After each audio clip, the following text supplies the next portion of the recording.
through how to change country in Google Play Store. So let's get started. Firstly, launch your preferred web browser and search for play.google.com into the address bar and press enter to navigate to the Google Play Store website. So sign in button located in the top right corner and sign into your Google account if you are not already signed in. So after signing in, click on your profile picture and initials in the top right corner of the page. So after you tap on your profile picture, this will open a drop down menu and navigate to payments and subscriptions. So in payments and subscription, tap on the manage payment methods and go to the settings.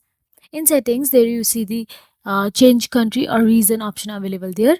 You should be able to update your country or region. Select the country you want to switch to from the drop down menu and click on the save or done button.